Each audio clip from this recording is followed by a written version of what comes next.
Estimados alumnos, vamos a iniciar esta clase en el cual vamos a tratar el tercero de los tejidos básicos, el tejido muscular. El tejido muscular está constituido por células especializadas en el proceso de la contracción muscular. Esta característica, la contracción muscular, se debe a la presencia en su citoplasma de filamentos contráctiles de miosina y actina, que se denominan miofilamentos.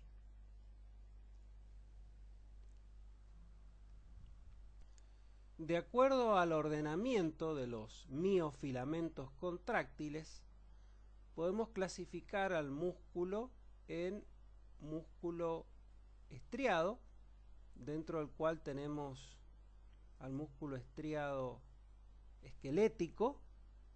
Acá vemos la célula muscular estriada esquelética, entonces vemos las estrías, estriaciones transversales. El músculo estriado cardíaco, que también tiene estriaciones transversales. Y el músculo liso, que no posee estriaciones. El músculo estriado esquelético es aquel que está asociado al tejido osteoarticular, se inserta por medio de tendones al hueso y es el encargado de la locomoción. También tenemos músculo estriado esquelético en órganos como la lengua, del cual vamos a hablar mucho en detalles cuando veamos cavidad oral.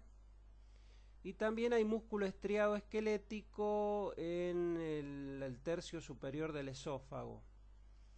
El músculo estriado esquelético se caracteriza por su inervación por el sistema nervioso somático, es decir, que es músculo voluntario. Mientras que el músculo estriado cardíaco está controlado por el sistema nervioso autónomo, por lo tanto de contracción involuntaria. El músculo liso, que dijimos que no poseía estriaciones en el citoplasma de la célula, es el que se observa en las paredes de vísceras huecas, como en el aparato digestivo, en el útero, también a nivel de los vasos sanguíneos, la pared de los vasos sanguíneos, o en el aparato respiratorio, que también vamos a ver que en su pared existe músculo liso. Entonces, haciendo un repaso rápido, dijimos que el tejido muscular se dividirá en estriado esquelético, estriado cardíaco, y después tendremos el músculo liso, que no posee estriaciones en el citoplasma.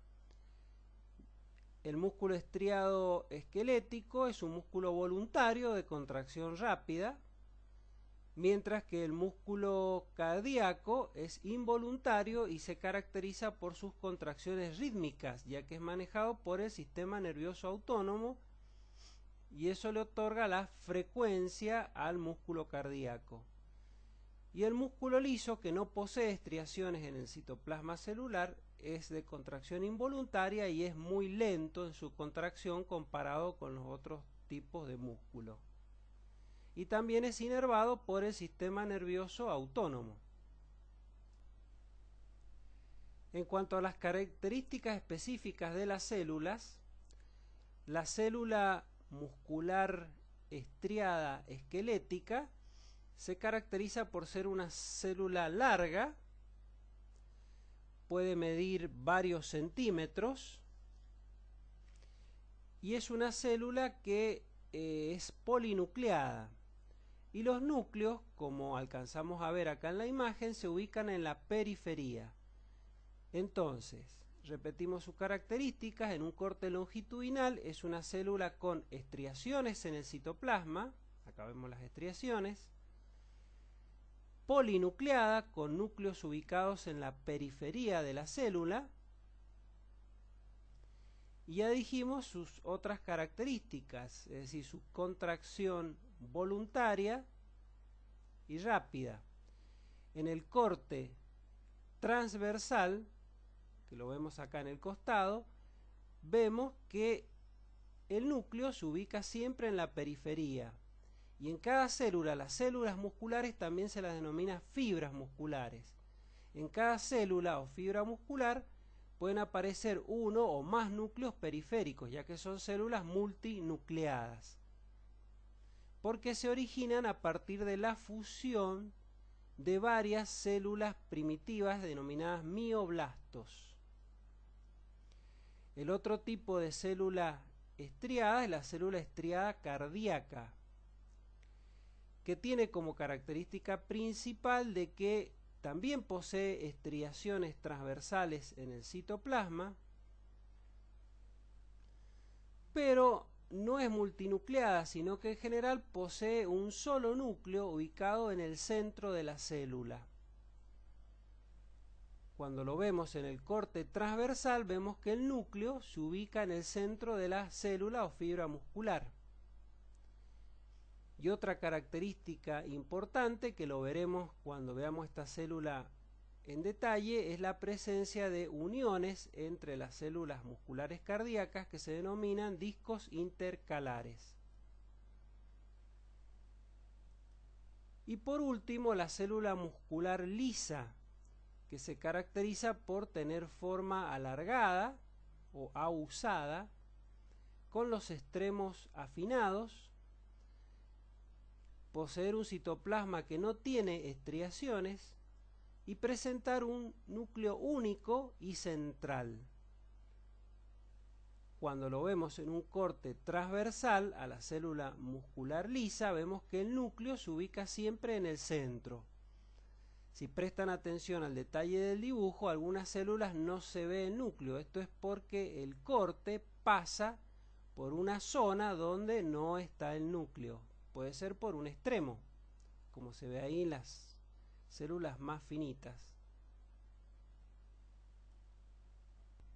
Ahora vamos a ver los detalles del músculo estriado esquelético.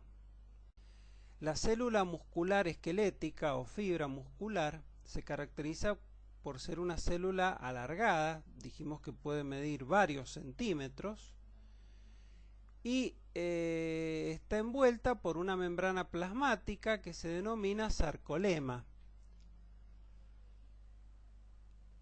El término sarco significa carne. Acuérdense de ese término porque es importante para cuando vean después las patologías referidas al tejido muscular. Y en general todos los nombres se refieren con esa terminología cuando hablemos de tejido muscular. Entonces, sarcolema es la membrana plasmática. Otra característica es la presencia del retículo endoplasmático liso o retículo sarcoplásmico, muy desarrollado en la célula muscular. Igual que hay gran cantidad de mitocondrias, como se ve en este esquema, y la presencia de las estriaciones transversales que forman la unidad básica del músculo estriado esquelético, que se denomina sarcómera. Aquí vemos al microscopio óptico una célula muscular estriada esquelética o fibra muscular. Vemos el aspecto alargado y la presencia de estriaciones en el citoplasma, la característica de sus núcleos periféricos. Todo eso ayuda a identificar a la célula muscular estriada esquelética. El citoplasma se tiñe bien eosinófilo y la presencia de la membrana plasmática o sarcolema. Acordarse que las estriaciones representan el ordenamiento de los miofilamentos que van a formar la unidad estructural básica o sarcómera. Con más detalle vemos las estriaciones en el citoplasma de una célula muscular estriada y podemos observar la presencia de bandas oscuras y bandas claras. Las bandas oscuras se denominan bandas A y las bandas claras se denominan bandas I. Como dijimos, esto se debe a la presencia de las sarcómeras que veremos ahora con detalle. La banda A deriva de la presencia de anisotropía al observarla con el microscopio, y la banda I significa banda isotrópica. Entonces una se ve clara y la otra se ve oscura.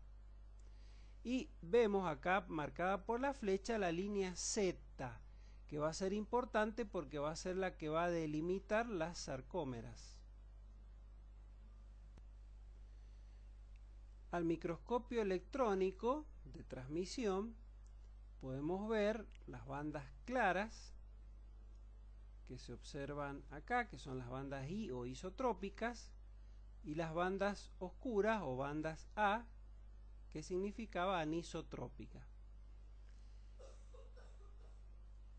Fíjense que está delimitada una sarcómera. Cuando esto lo vemos con mayor detalle, como se ve en este esquemita abajo, que en realidad es una fotografía ampliada de microscopía electrónica, vemos la banda oscura o banda A y la banda clara o banda I. Y en realidad la sarcómera se extiende desde esta línea que se denomina línea Z, que pasa por la mitad de la banda I. Entonces una sarcómera va desde la línea Z a línea Z. Dentro de una sarcómera vamos a tener la totalidad de la banda A y vamos a tener la mitad de la banda I de un lado y la mitad de la banda I del otro lado. En el medio de la banda A se observa una zona más clarita, que ya vamos a ver que se denomina zona H, y una línea que apenas se alcanza a percibir que se llama línea M.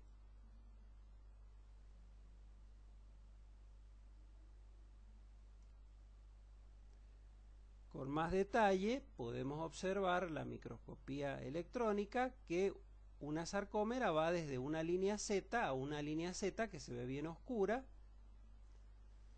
y en cada sarcómera vamos a observar la banda oscura, que es la banda A. Si ahora podemos ver con mucho más detalle que dentro de la banda A vamos a tener una zona un poco más clara que se llama zona H y una línea M. Y a su vez vemos que la banda clara estaría formada por una hemibanda I, que corresponde a una sarcómera, y otra hemibanda I, que corresponde a la sarcómera vecina.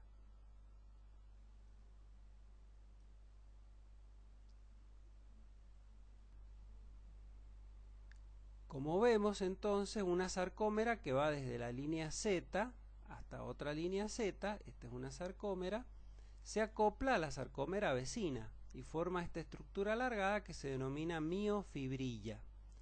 Entonces en cada sarcómera vamos a tener la banda A, que era la banda oscura, la banda I, que es la banda clara. La sarcómera está formada por filamentos finos, que se ven de color azul, y filamentos gruesos. Los filamentos gruesos corresponden a la proteína miosina, mientras que los filamentos finos corresponden a la proteína actina. Entonces, cuando observamos la banda A, que es la banda oscura, va a estar formada por filamentos gruesos de miosina, pero también por parte de los filamentos finos de actina. Entonces fíjense que una banda A, es toda esta banda que es la banda oscura, tiene filamentos gruesos de miosina y parte de los filamentos de actina. En cambio la banda I, que es la banda clara, va a estar formado solamente por los filamentos de actina que están anclados a la línea Z.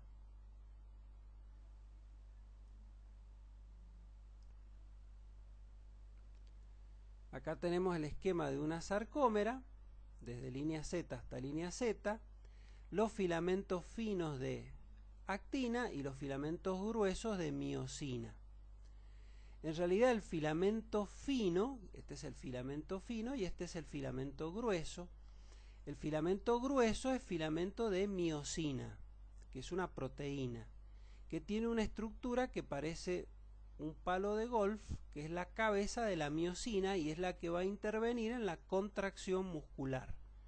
Mientras que el filamento fino, que es el filamento de actina, está formado por tres moléculas. La actina, que es la molécula de color azul, una molécula globular, y dos moléculas más asociadas.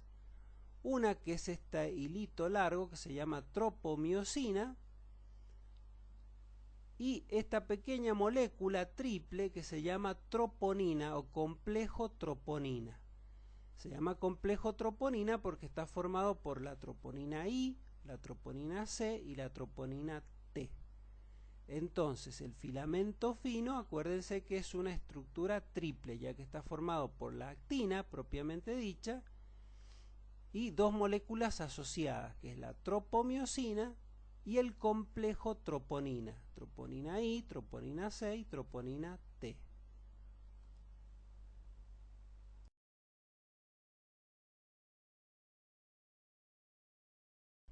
Vamos a tratar ahora de responder a esta pregunta, y es ¿cómo se produce la contracción muscular? Para que se produzca la contracción muscular, necesitamos primero conocer cuáles son los elementos necesarios para esa acción. Y son tres básicos. Primero, la unión neuromuscular o placa motora. Segundo, la tríada del músculo esquelético. Y en tercer lugar, la sarcómera, del cual ya vimos los detalles histológicos específicos. En primer lugar, veamos qué es la unión neuromuscular o placa motora. Básicamente es la unión de la terminal nerviosa del axón en la fibra nerviosa a la cual inerva. Esta unión entre la terminal nerviosa, que vemos que pierde la mielina, es decir, una porción desmielinizada de la terminal nerviosa o axón, uniéndose a la fibra muscular a la cual inerva.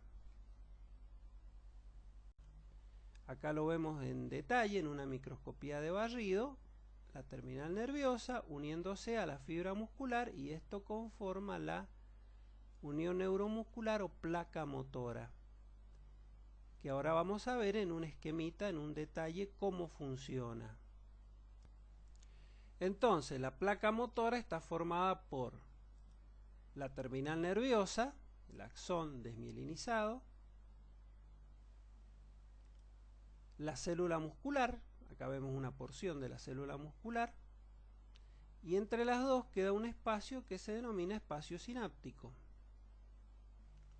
En la terminal nerviosa se encuentran vesículas cargadas con neurotransmisores, en este caso acetilcolina,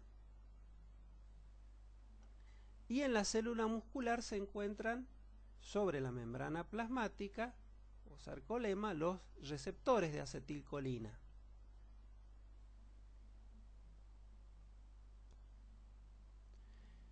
Entonces, cuando a través de la terminal nerviosa aparece un impulso nervioso, eso produce la migración de las vesículas cargadas con neurotransmisor, con acetilcolina,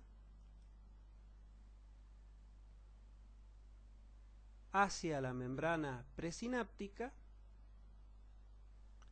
la liberación de la acetilcolina al espacio sináptico y la unión de la acetilcolina a los receptores de acetilcolina que están en la célula muscular. Al unirse los receptores de acetilcolina con la acetilcolina, eso produce el inicio de la despolarización de la membrana de la célula muscular. El otro componente es la tríada del músculo esquelético formada por el tubo T.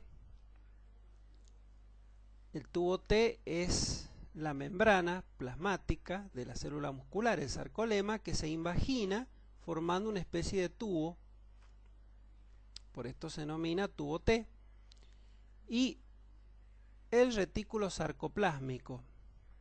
El retículo sarcoplásmico, dos cisternas del retículo sarcoplásmico junto con el tubo T forman la tríada del músculo esquelético. El retículo sarcoplásmico está encargado de almacenar calcio, fundamentalmente moléculas de ion calcio, que va a ser necesario para la contracción muscular.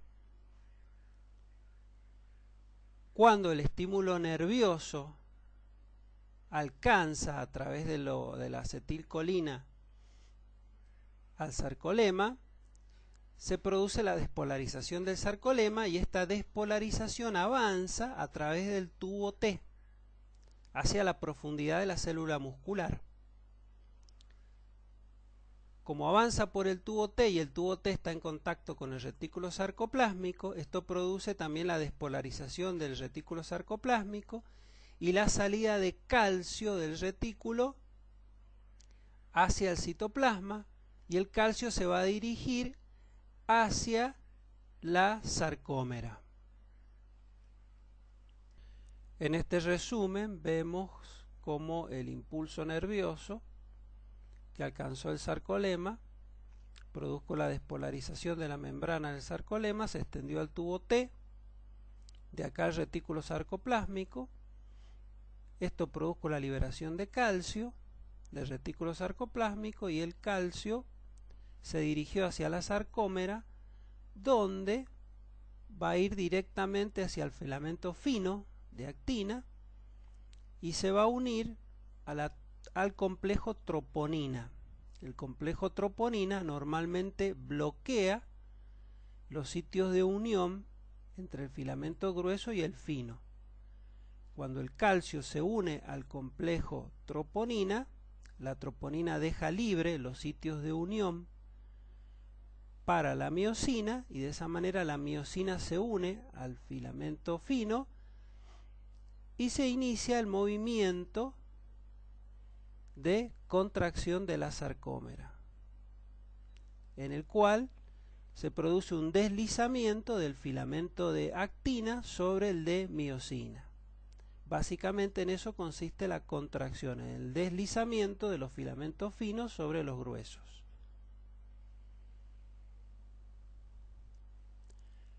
Acá vemos cómo se ha producido, esta es la sarcómera relajada y esta es la sarcómera contraída. Cómo se ha producido en el proceso de contracción el deslizamiento de los filamentos finos de actina hacia el centro sobre los filamentos gruesos de miosina. Acá vemos la sarcómera relajada y la sarcómera contraída. Si prestamos atención y vemos qué ocurrió con cada una de las bandas, vamos a notar que la banda A, que se extiende desde acá hasta acá, esta es la banda A de filamentos gruesos mezclados con los finos. Una vez que se produjo la contracción, que está acá abajo, conserva la misma longitud, es decir que la banda A no cambia su longitud. Simplemente se produce una disminución de lo que se llama zona H. Fíjense que la zona H se reduce, pero la longitud total de la banda A no cambia. ¿Qué ocurrió con la banda I? La banda I, que comprendía una hemibanda I de cada sarcómera, también se achicó. Entonces, en resumen, al producirse la contracción muscular, la banda A no se modifica, la banda I se achica y la banda H también se achica.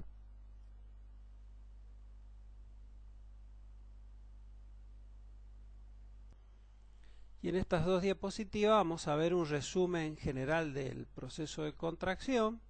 Desde que llegó el impulso nervioso hacia la placa motora, se produjo la liberación de acetilcolina, la unión con los receptores en el sarcolema, la liberación de los iones de calcio del retículo sarcoplásmico,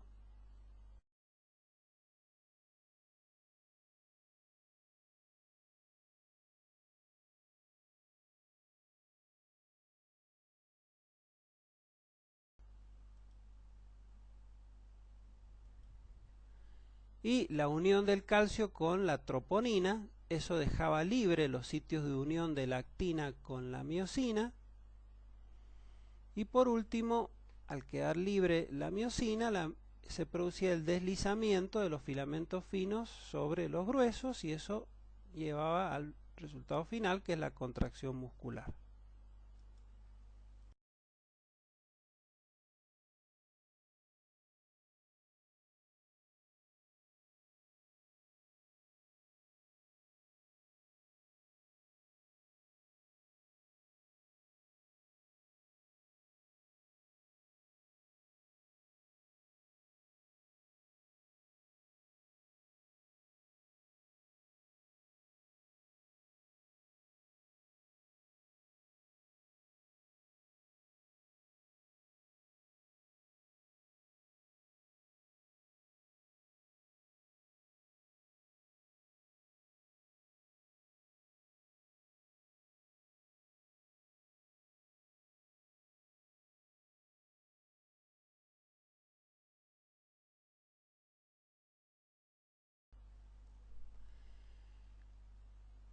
En esta diapositiva vemos cómo está organizado en general el músculo. Vemos que este es un trozo de, pongámosle, de bíceps, donde vemos que el músculo está organizado en haces de fibras musculares.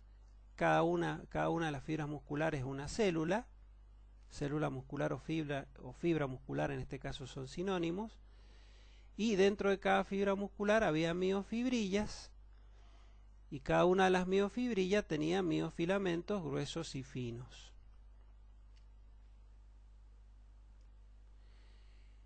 El tejido muscular está protegido, cada una de las células del tejido muscular está protegido por una capa de tejido conectivo laxo que se denomina endomisio. Básicamente son fibras reticulares de tejido conectivo laxo que cubren a cada una de las fibras musculares. El grupo de fibras musculares está envuelto por una capa de tejido conectivo laxo que se denomina perimisio. Y la totalidad del músculo está envuelto por una capa de tejido conectivo denso que se denomina epimisio. Básicamente esas son las capas de tejido conectivo que recubren. Acá observamos un corte transversal del músculo esquelético estriado y podemos ver que las células presentan el núcleo en la periferia y que cada una de las células está envuelto por una capa de tejido conectivo que es el endomisio.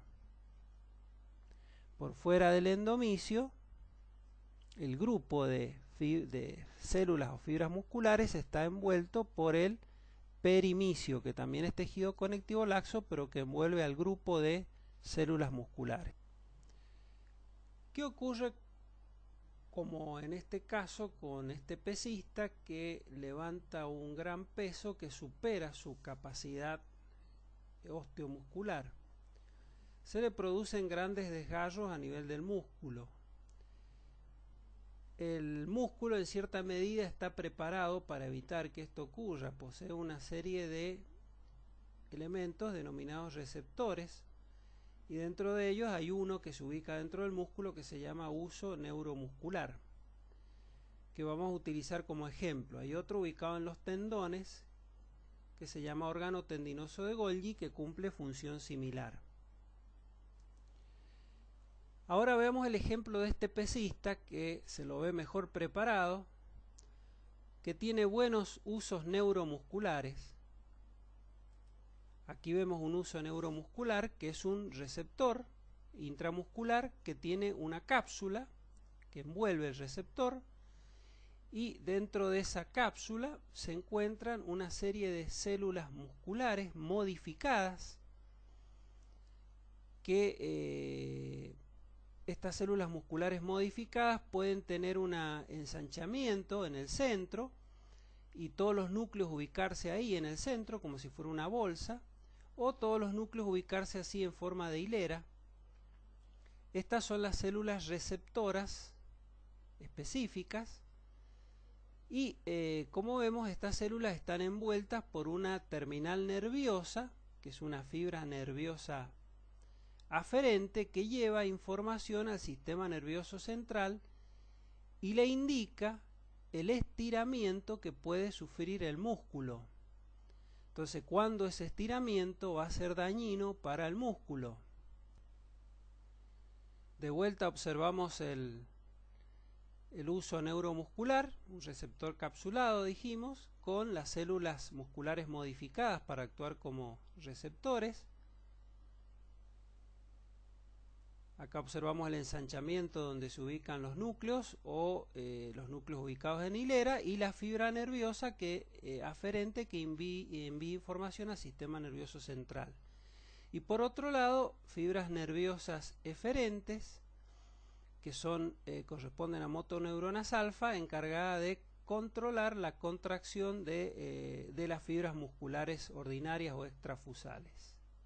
Eso es básicamente cómo está formado este tipo de receptor que reacciona ante el estiramiento del músculo. Ahora vamos a hablar del músculo liso. La célula muscular lisa es una célula alargada con un solo núcleo ubicado en el centro, que también es alargado. El citoplasma es ligeramente eosinófilo. Como es una célula muscular lisa, no tiene estriaciones, es decir, que no tiene sarcómeras. Y en general las células musculares lisas tienden a agruparse, formando capas en los diferentes órganos donde se las encuentra, como por ejemplo en el aparato digestivo, o en el aparato respiratorio, donde controla el diámetro de la vía aérea, o en el aparato urinario, donde controla la eliminación de orina, o en la pared de los vasos sanguíneos, controlando el diámetro de los vasos sanguíneos, o en el útero, produciendo la contracción. La célula muscular lisa dijimos que no poseía sarcómeras, pero sí posee miofilamentos de actina y miosina que siguen una dirección paralela al eje longitudinal de la célula y se unen a estructuras proteicas densas denominadas cuerpos densos. En esos sitios se produce el anclaje de los miofilamentos, especialmente de los filamentos de actina. Estos cuerpos densos serían o cumplirían la función de las líneas Z en el músculo estriado esquelético. Es decir, acá se produce el anclaje de los filamentos de actina, lo cual va a permitir la contracción de la célula muscular lisa, produciendo el deslizamiento de los filamentos finos sobre los gruesos. La contracción en general del músculo liso es una contracción involuntaria, es lenta y es prolongada en el tiempo y puede ser desencadenada por diferentes estímulos, tanto nerviosos, por acción del sistema nervioso autónomo, pero también por estímulos hormonales. Por ejemplo, por la acción de la hormona oxitocina se contrae el músculo liso de la pared uterina durante el parto, o por estímulos locales, por ejemplo la distensión de la vejiga cuando se acumula la orina producirá la contracción del músculo liso de la pared vesical, eliminando la orina. La célula muscular lisa, a diferencia de la estriada esquelética, no posee tubos T. En lugar de tubos T, la membrana plasmática o sarcolema forma unas pequeñas invaginaciones que se denominan caveolas. Estas pequeñas cavidades o cavernas almacenan el ion calcio. cuando se produce la contracción muscular, el calcio proviene fundamentalmente de las caveolas, es decir, que proviene del medio externo. Este calcio ingresa a la célula y junto con el calcio que aporta el retículo sarcoplásmico, que es en menor medida, se van a unir a una proteína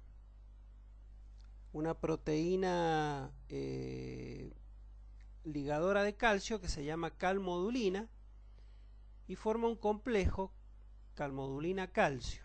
Este complejo es el que necesario y fundamental para activar la enzima que deja libre los sitios de unión entre actina y miosina. Recién ahí se produce el deslizamiento de filamentos finos y gruesos y la contracción de la célula muscular lisa.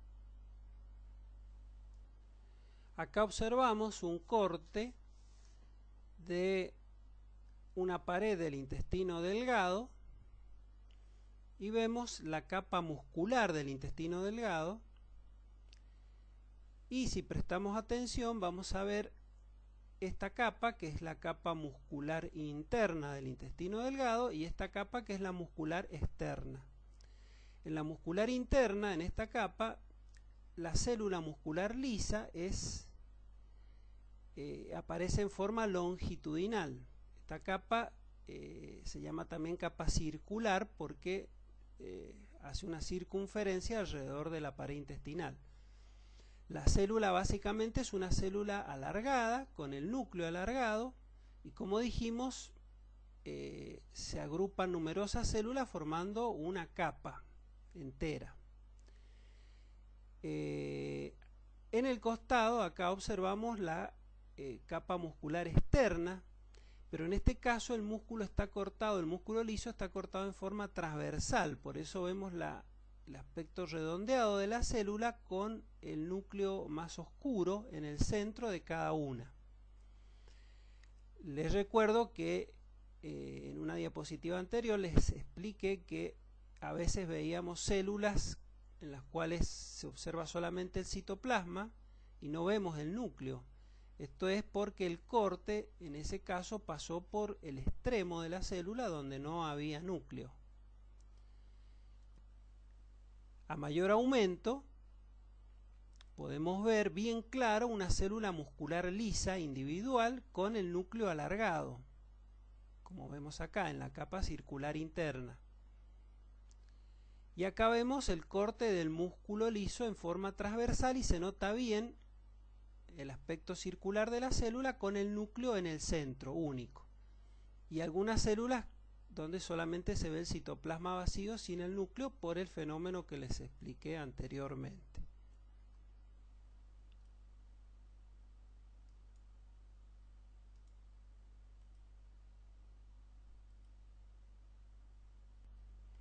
Ahora vamos a hablar del músculo estriado cardíaco.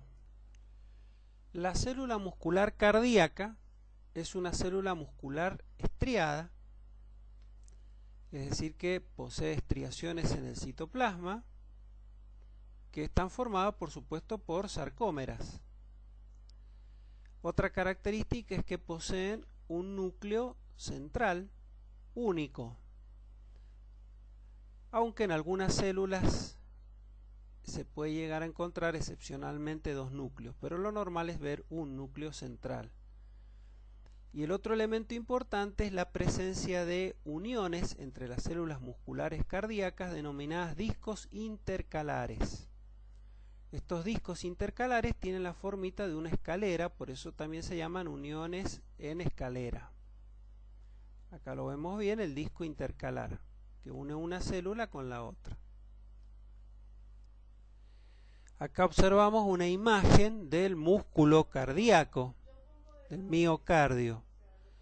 Podemos ver las células musculares cardíacas, que son ramificadas, con el citoplasma eosinófilo, con un núcleo en el centro, que es lo característico, aunque en algunos casos, como vemos acá, podemos llegar a encontrar células con dos núcleos.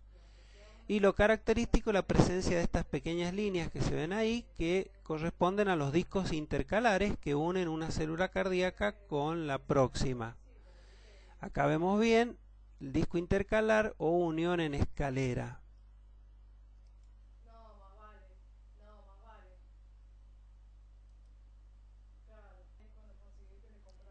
A mayor aumento observamos la célula muscular cardíaca ramificada con el núcleo en el centro, el disco intercalar, ahí se ven los discos intercalares, y las estriaciones se ven bien en el citoplasma que corresponden a las sarcómeras.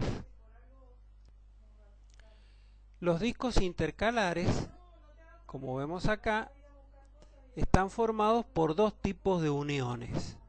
Los desmosomas, que van a mantener la unión entre una célula muscular cardíaca y otra, dándole resistencia. Y por otro lado, las uniones comunicantes, que son importantes ya que permiten el pasaje de iones entre una célula y otra, y eso es lo que le da la unidad funcional al músculo cardíaco. Es decir, que el músculo cardíaco se comporta como una unidad funcional. En esta imagen observamos los discos intercalares en una fotografía de microscopía electrónica y se observan bien las sarcómeras del músculo cardíaco.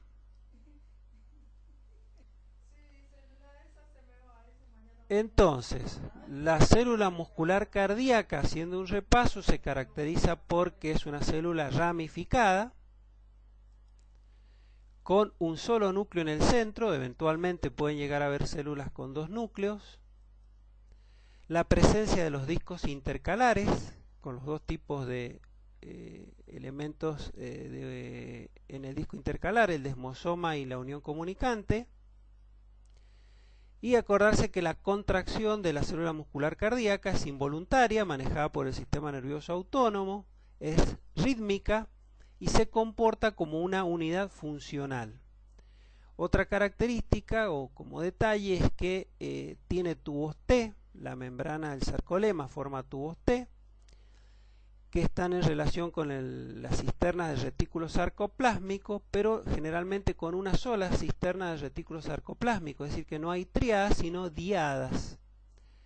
Desde el retículo sarcoplásmico sale el calcio que dijimos que se unía al complejo de troponina, dejando libre los sitios para que la miosina forme el puente con la actina. Bueno, hemos llegado al final de la clase. Como siempre les aconsejo repasar con la bibliografía recomendada y aprovechar el trabajo práctico para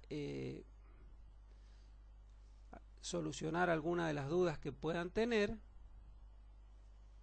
y fijar bien los conocimientos aprendidos sobre el tejido muscular.